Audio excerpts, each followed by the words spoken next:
प्रभु शरभ उस सर्वनाशी संग्राम के बिना ही इस विकट परिस्थिति को सुलझाने का प्रयास कर रहे हैं और मेरी यही आशा है कि अवश्य अपने इस प्रयत्न में सफल होंगे। कदाचित अब भ्राता श्री हरि नारायण के नरसिंह अवतार शांत हो जाएंगे और सृष्टि पर छाया ये संकट टल जाएगा। संकट के टलने की आशा तो अवश्य जागृत हुई है, किंतु मेरा मन अभी भी न जाने क्यों विचलित हो रहा है।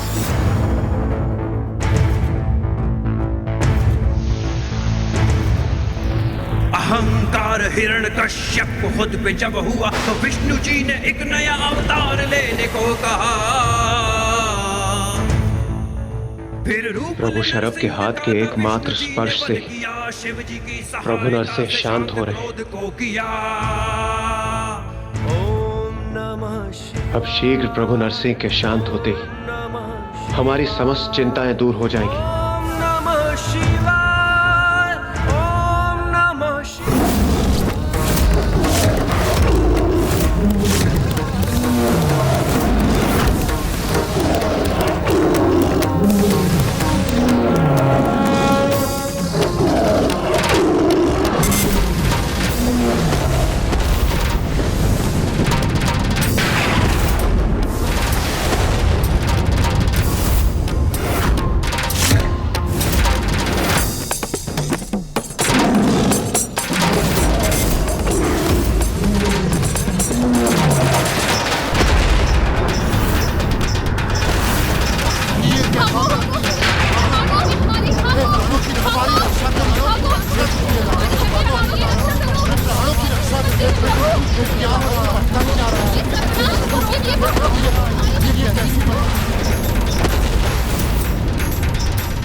प्रभु नरसिंह को शांत करना तो असंभव के समान है।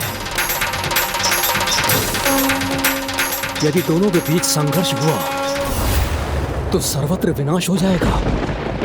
नहीं नहीं, मैं इस प्रकार निष्क्रिय रहकर ये सर्वनाश होते हुए कदापि नहीं देख सकती। अब मुझे इसे रोकने का प्रयास करना ही होगा।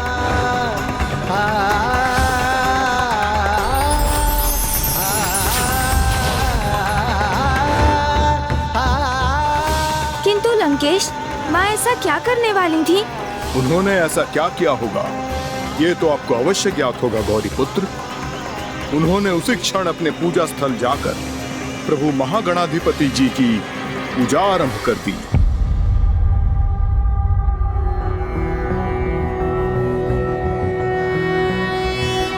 नमस्ते ब्रह्म रूपाय विष्णु रूपाय ते नमः।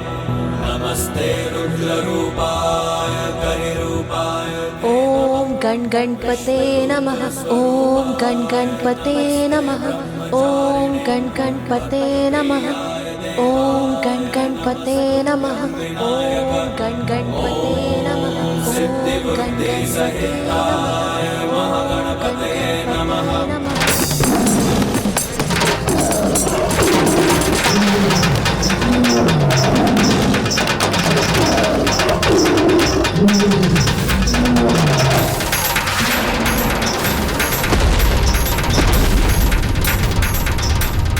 अब तो स्थिति और भी अधिक विकट होती जा रही है।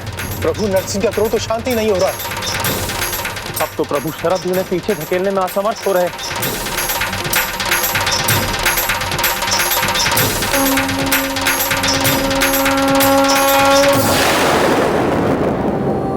सिद्धि बुद्धि सहिताय महागणपतये नमः।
नमस्तुभ्यं विनायक। ॐ सिद्धि बुद्धि सहिताय महागणपतये नमः।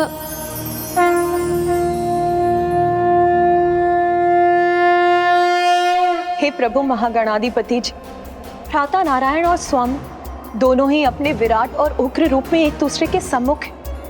स्वामी ने शांति से इस स्थिति को सुलझाने का प्रयास भी किया, किंतु अब यह आभास हो रहा है कि इन दोनों के मध्य के संघर्ष को रोक पाना असंभव है प्रभु। और यदि ये संघर्ष हुआ तो ये समस्त सृष्टि के सर्वनाश का कारण बनेगा।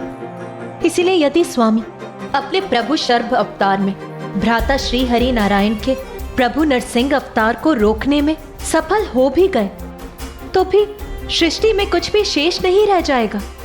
इसीलिए प्रभु मुझे इस महासंकट से मुक्ति का कोई उचित सुझाव सुझाइए। हे जगत जननी, इस स्थिति में तो अन्य किसी के भी प्रयासों का सार्थक होना अत्यंत कठिन है, किंतु हाँ, एक उपाय अवश्य है जिससे प्रभु नरसिंह का क्रोध शांत होना संभव है। वो उपाय क्या है प्रभु?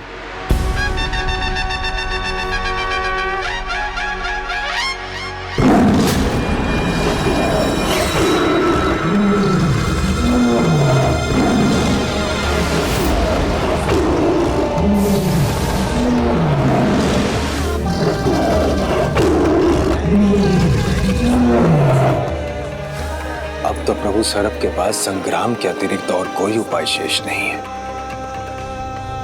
किंतु इससे तो महाप्रलय होगा, सर्वत्र सृष्टि का नाश होगा। किंतु क्या इस अनिष्ट को रोकने का और कोई उपाय नहीं? एक उपाय है।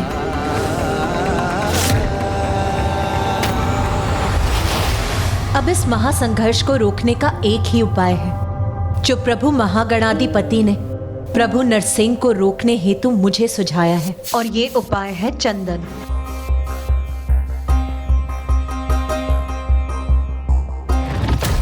लंकेश, चंदन का प्रभाव मन, बुद्धि, विचार को शीतल करता है और चंदन का तिलक करने वाले का मस्तिष्क सदैव शीतल रहता है और उसे सन्मति प्राप्त होती है।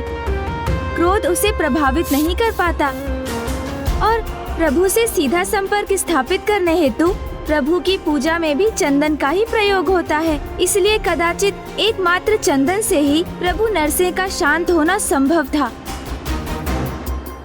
अवश्य, और सबकी आशा चंदन पे ही केंद्रित थी। तत्पश्चात सभी देवता तत्काल जाकर चंदन एकत्रित कर शीघ्र ही उसके लेप के पात्रों के साथ पहुँचे। तो क्या सभी देवगण श्री हरि नारायण के नरसिंह अवतार को चंदन लेप के द्वारा शांत कर पाने में समर्थ हो गए थे लंकेश? योजना तो कुछ ऐसी ही थी गौरी पुत्र, किंतु श्री हरि नारायण के नरसिंह अवतार से निकलने वाली अपार ऊर्जा इस कार्य में बाधक बन रही थी।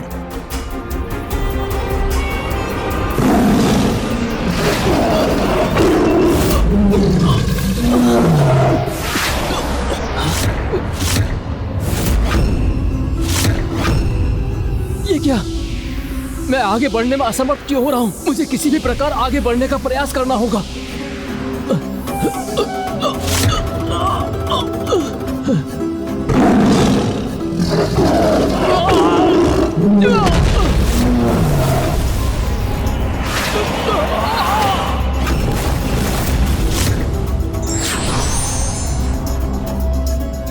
अग्निदेव चंदन का लेप स्वामी तक पहुंचाने में असमर्थ हो गए। अब हमारे पास अधिक समय शेष नहीं है। समस्त सृष्टि पर लावा का स्तर बढ़ता जा रहा है। समस्त पर्वत लावा से ढक जाएंगे। फिर सृष्टि पर जीवन का लेश मात्र भी शेष नहीं रहेगा।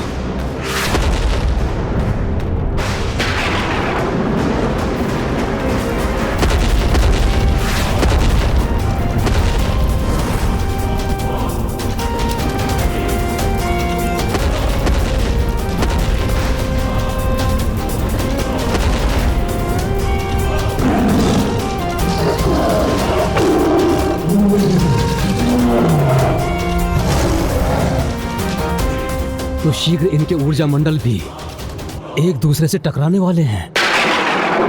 तो क्या चंदन लेप को प्रभु नरसिंह तक पहुंचाने का कोई अन्य उपाय नहीं है स्वामी?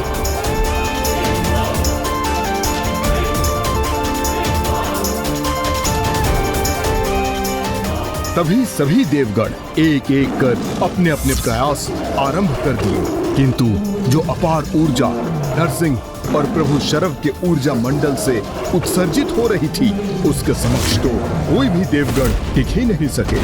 स्थिति अति जटिल थी गौरी नंदन, परंतु मात्र देवराज इंद्र ने अपना प्रयास नहीं छोड़ा था।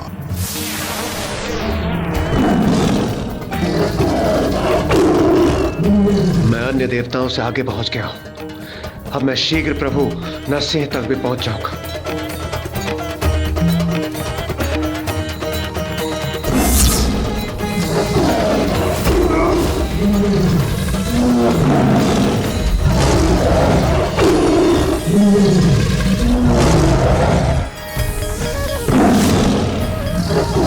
प्रभु नरसिंह की ऊर्जा तो मुझे पीछे की ओर ढकेल रही है, किंतु मैं अपनी संपूर्ण शक्ति लगाकर प्रयास करूंगा।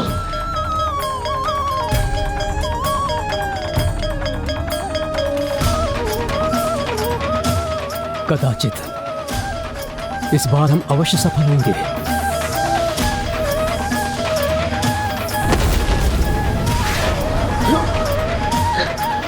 मैं भी इस ऊर्जा मंडल में प्रवेश करने में असफल हो गया।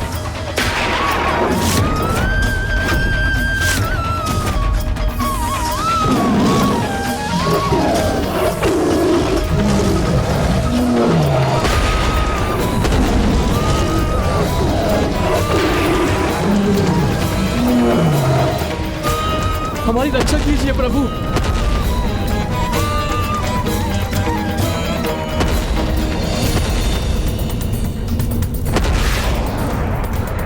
कदाचित अब सृष्टि का विनाश होकर ही रहेगा।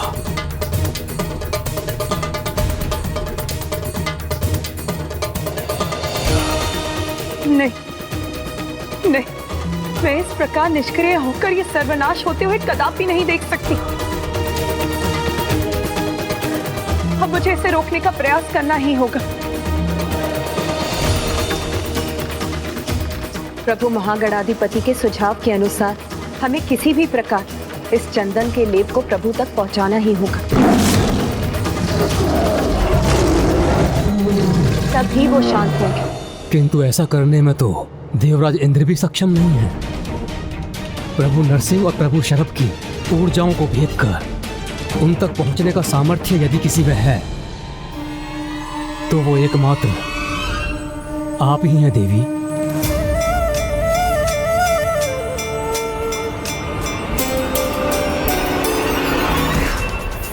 मुझे पुनः प्रयास करना होगा।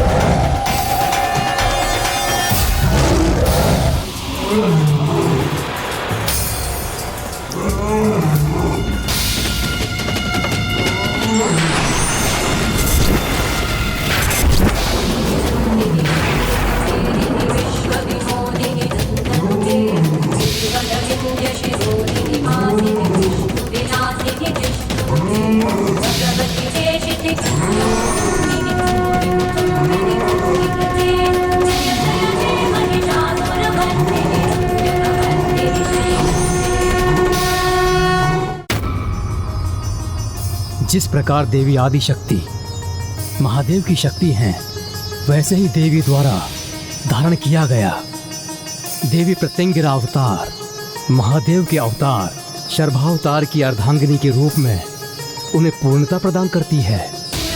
देवी प्रत्यंगिरा के प्रकट होने के उपरांत जिस उद्देश्य से महादेव ने शर्भ अवतार लिया है वो अवश्य संपन्न होगा। हाँ नाथ, जिस प्रकार महादेव ने महाविद्याओं के प्रत्येक रूप में देवी पार्वती का साथ दिया, उसी प्रकार अब उनके सर्वावतार में देवी पार्वती ने भी उनका सहयोग करने हेतु ये रूप धारण किया है।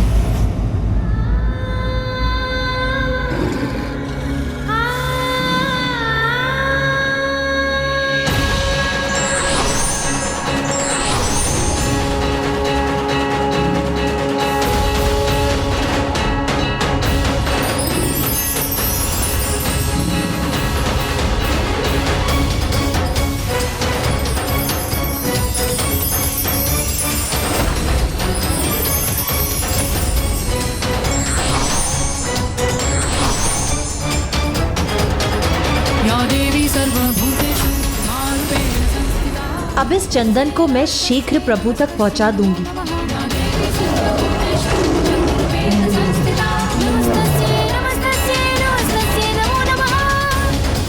माता, समय रहते हुए प्रभु नरसिंह के निकट पहुंचकर हमारी रक्षा आप ही कर सकती है माता।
संकट कितना भी बड़ा क्यों ना हो, दया निधान जगत पिता महादेव और जगत जननी देवी पार्वती उसका कोई ना कोई निधान अवश्य ढूंढ ही लेते हैं।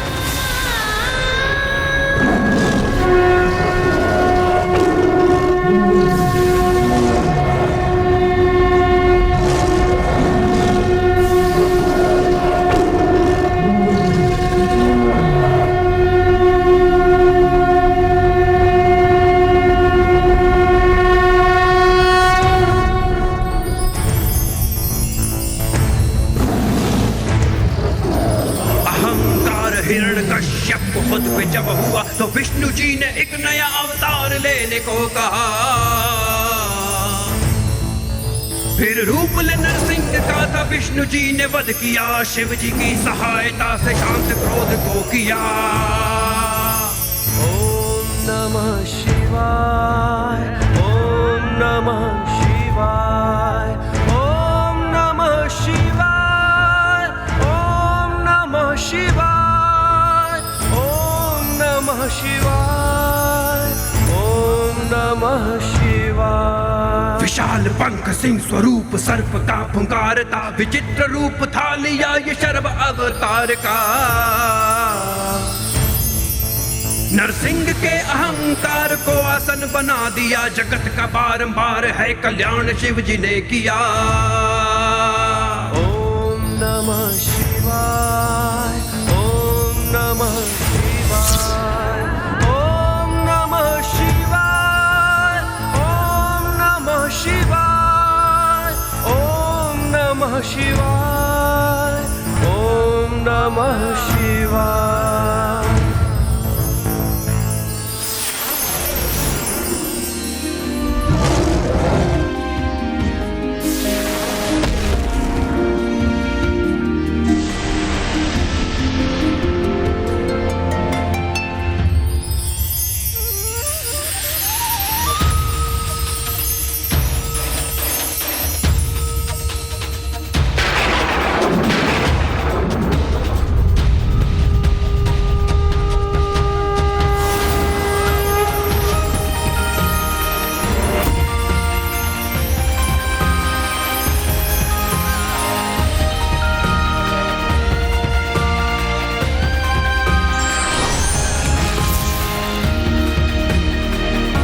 ओम हरि, ओम हरा,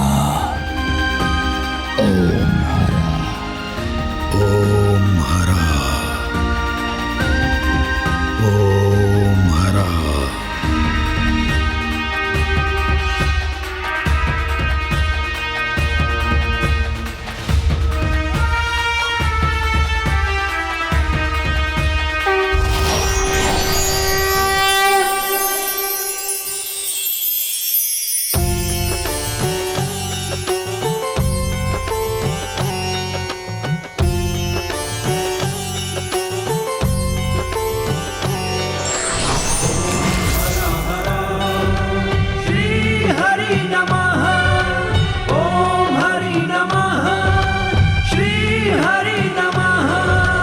विनती करूं भगवन स्वीकार करो, विनती करूं भगवन स्वीकार करो। इस सृष्टि का तुम ही उद्धार करो, उद्धार करो। विनती करूं भगवन स्वीकार करो। हे प्रभु शरभ, हम धन्य हुए आपके दर्शन पाकर। अब हरी हम पर छाए संकट से हमें मुक्त कराने के लिए आपको कोटि कोटि धन्यवाद प्रभु। फिर से एक अवतार धरो, अब सृष्टि का संकट दूर हुआ। विनती करूं भगवन स्वीकार करो।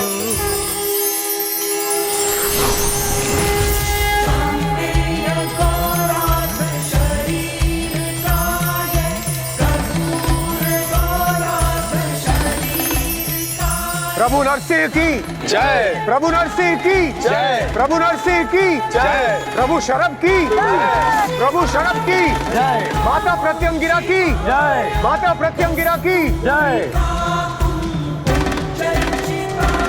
हे श्री हरि नारायण, आप तो धर्म और कर्तव्य के पर्याय, जगत हित के प्रति सदा सजग, जगत के पालनहार। आपकी लीलाएं तो अद्भुत हैं, जिनका गूढ़ रहस्य समझना किसी के लिए भी सरल नहीं। आपको ये ज्ञात होते हुए भी कि आप नरसिंह अवतार में अपना नियंत्रण खो देंगे, फिर भी संसार के हित के लिए आपने ये अवतार लिया।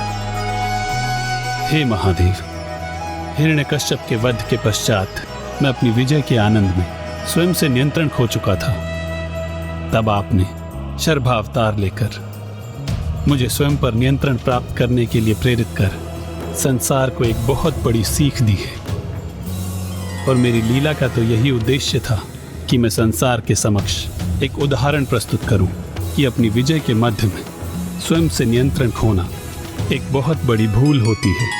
हाँ श्री हरिनारायण, जो अपनी विजय को अपनी बुद्धि पर हावी होने दे, वो उसके आनंद के मन में अन्य सभी को स्वयं से हीन समझने का दोष कर बैठता है और अपने वास्तविक मूल चरित्र को भूल जाता है, सुपथ से विमुख हो जाता है। इसलिए हे नारायण, आपकी इस लीला से सभी को ये सीख लेनी चाहिए कि जो विजय पाकर नियंत्रक होना, अन्य जीवों को क्षति पहुंचाना, उन्हें कष्ट पहुंचाना, जगत के साथ साथ स्वयं उसके लिए भी हानिकारक होता है।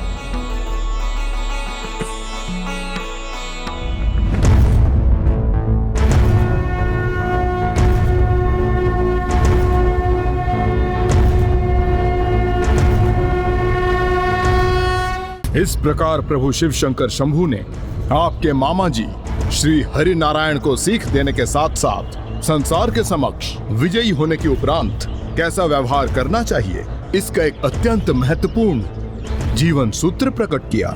लंकेश, वो सीख मामा जी श्री हरि नारायण के लिए नहीं थी, अपितु दोनों महादेव एवं श्री हरि नारायण ने इस लीला से जगत को एक बहुत बड़ी सीख दी कि विजय होने के अहंकार को स्वयं पर कभी हावी नहीं होने देना चाहिए। किंतु गौरी पुत्र, क्या श्री हरि नारायण का जगत के पालनहार कहलाना उचित है?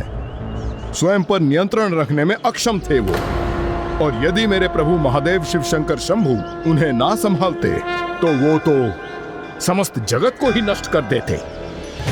मेरे प्रभु देवों के देव महादेव हैं और नारायण मात्र एक नारायण ही है। जब अहंकार से उत्पन्न अज्ञानता किसी की बुद्धि पर छाती है, तो लंकेश जैसा महाज्ञानी भी उस सत्य को समझने में असमर्थ हो जाता है जो उसकी दृष्टि के समक्ष होता है। प्रभु हरिहरा एक ही हैं, ये सरल रहस्य भी समझ नहीं पा रहे हैं लंकेश।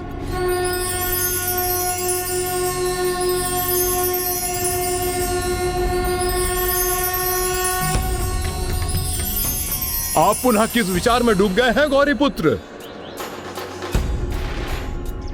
कुछ नहीं लंकेश, आप जल ग्रहण कीजिए। लंकेश, मैं तो प्रभु महादेव और प्रभु श्री हरि नारायण के एक साथ होने के विचार में ही डूबा था। वैसे अब जब हमने प्रभु शरभ की कथा पूर्ण कर ही ली है, तो अब हमें उनकी स्तुति करनी चाहिए लंकेश।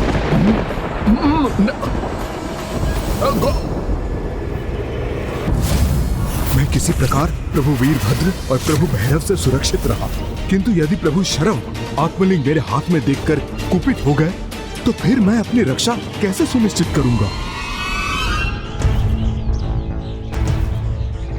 त्रयंबकं सदाशिवं नमामि हे उमापति जय नीलकंठ जय अनंत नमोस्तुते नमोस्तुते। हो भोलेनाथ भक्त के हो कष्ट से निवारते, सृष्टि सारी संकटों से शिवी है उबारते।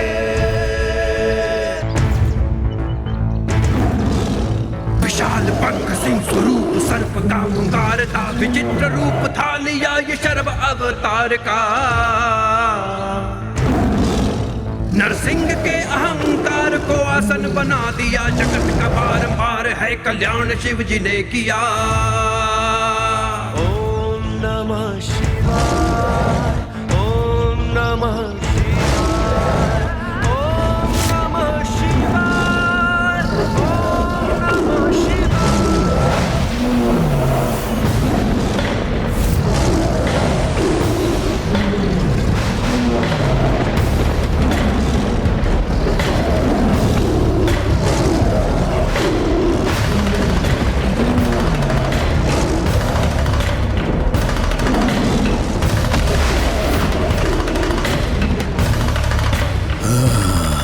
मुझे आत्मलिंग को सुरक्षित करना होगा।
ओम नमः शिवाय। जय शिव शंकर शंभू।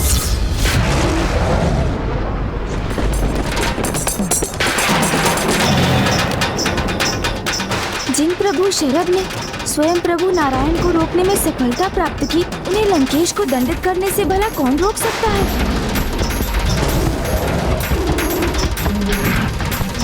जय शिव शंकर शंभू, जय शिव शंकर शंभू, जय शिव शंकर शंभू।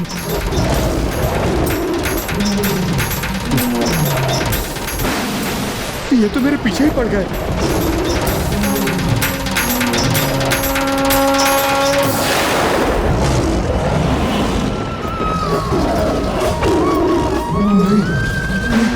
जय शिव शंकर शंभू, जय शिव शंकर शंभू, जय शिव शंकर शंभू।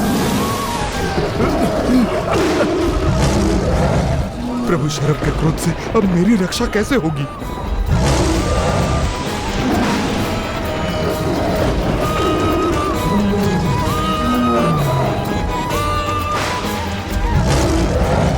जिनके पंख के स्पंदन मात्र से संपूर्ण ब्रह्मांड अस्थिर हो गया था, समस्त ग्रह दिशा विहीन होकर अपने नियत स्थानों से भटक गए थे। जिनके पंजे की शक्ति से तो प्रभु नरसिंह भी पार नहीं पा सके थे, उन महाशक्तिशाली प्रभु शरभ के प्रहार से लंकेश स्वयं को कैसे सुरक्षित करेंगे?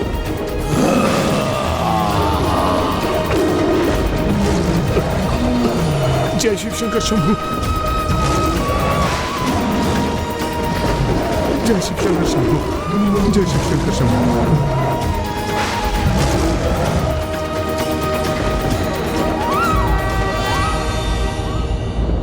कभी भी विजयी को मन एवं बुद्धि पर हावी नहीं होने देना चाहिए, अन्यथा इसके परिणाम विपरीत ही निकलते हैं।